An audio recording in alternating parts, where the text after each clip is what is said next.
Frank Maloney. I'd like to thank Oscar coming all this way, and Richard Schaefer, everyone from Golden Boy coming over and representing me. I'm looking forward to working with them in the future. Sky Sports, just everyone that has been involved. I'd like to thank my good friend Marco, Antonio Barrera, for coming over and supporting me. It's a long way for him to come, and it's very much appreciated. It inspires me to see him here. Get off now! Is it fucking comic relief day again?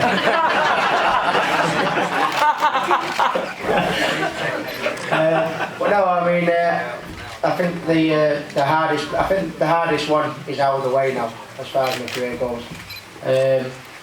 I think any boxer will tell you who's had the misfortune of getting knocked out. It's a very fucking overrated experience. But, I think that's the hardest one out of the way.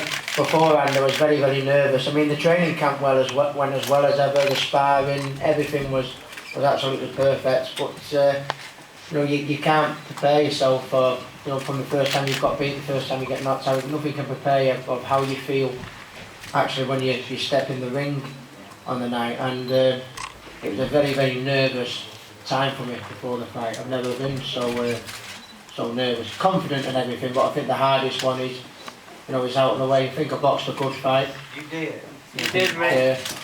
55,000, 58,000 or whatever it was, people coming to support you. It's not exactly a way of easing your way back into action, I feel, after a defeat and a knockout defeat. But in typical Ricky Hatton fashion, I never make things easy for myself, and I even come out in that ridiculous fucking fat suit, which just it was a suit.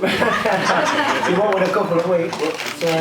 But no, I mean, talk about putting extra pressure on my shoulders, but that's what I've always thrived on. But it was a very good performance. Well, it was a very good fight for me. I think I won every round. I boxed well. I showed good boxing ability. I felt that I hurt one in near enough every round, and then when I put my foot on the gas, when I felt like I had him in trouble and put my foot on the gas and tried to finish the fight, that's when I sometimes landed me in trouble. And Billy was telling me as the fight was going on, listen, don't take any chances, you're boxing well, you're a long way ahead on the scorecards, and it's not me, is it, really? But he says to keep out the way, just be smart and everything like that. And I think I did do that at times, but you've got to understand that. For a minute. You've got to understand that I go for the knockout. I always go for the knockout. I always have gone for the knockout, and it's landed me in trouble in the past, and I think it'll land me in trouble again. But I think that's what people love about me.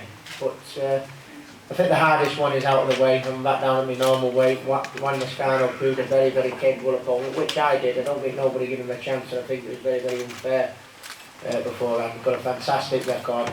I can't remember the last time he was stopped. I think it was about 8 years ago, something like that. His last two fights are both, his last two defeats, I think, for world titles where he's got beat. So I think it was a good comeback fight, and I think the hardest one's out of the way now, and we move on to bigger and better things.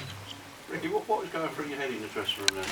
You saying you was nervous? Nothing really. I mean, I was confident. I knew that my training couldn't have gone, apart from the little illness that I got maybe 3-4 weeks ago. But nothing. One thing in particular. I knew I was strong. I knew I was sharp. I knew that I'd gone back to the drawing board in certain things in the gym. I mean, not quite back to basics, but there's nothing like getting knocked on your ass to make you slow down and see the bigger picture again, and sort of like, look at things in a different way, and that's what I did. And I think the hardest one was out of the way, the changing rooms really. I was very, very nervous before the fight. What were you nervous about? Nervous about how you would fight, or losing, or what? Yeah, losing really.